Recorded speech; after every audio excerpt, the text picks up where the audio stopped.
நான் பெட் கட்டி சொல்கிறேங்க, இதை விட ஈஸியான ஒரு ஒன் பாட் ரைஸ் இருக்கவே இருக்காது. இது சேர்த்துக்கு குக்கர் அடுப்பில் வச்சுல அது கொஞ்சமாக எண்ணெய் ஊற்றி கடுகு, உளுத்தம் பருப்பு அண்ட் பட்டாணி பருப்பு ஆட் பண்ணிடலாம். இது கூடவே ஒரு பெரிய வெங்காயத்தை வந்து ஸ்லைஸ் பண்ணி ஆட் பண்ணிட்டு 2 பச்சை மிளகாய் ஆட் பண்ணி நல்லா வணக்கிடலாம். இப்போ இது கூடவே ஒரு 1/2 டீஸ்பூன் அளவுக்கு வந்து சாம்பார் தூள் ஆட் பண்ணிக்கலாம்.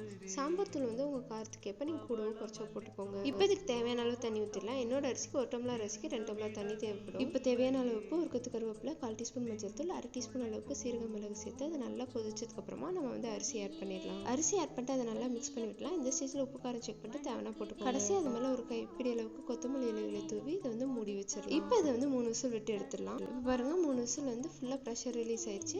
அவ்வளோதாங்க, நம்ம தண்ணி தெளிச்ச சாதம் வந்து சூப்பராக ரெடி ஆயிடுச்சு. இது சர்வ் பண்ண வேண்டியதான். இதுக்கு பெருசாக எந்த இன்க்ரீடியன்ட்டும் தேவையில்லை, நம்ம எதுவும் ப்ரிப்பேர் பண்ணவும் தேவையில்லை, என் தக்காளி கூட தேவையில்லை. அதனால ஈஸியாக அதை நம்ம செஞ்சிடலாம். நீங்களும் இதை செஞ்சு பார்த்தா எப்போ இருந்தேன்னு எனக்கு கமெண்ட் சொல்லுங்கள். நாளைக்கு இன்னொரு வீடியோவில் பார்க்கலாம். பாய்.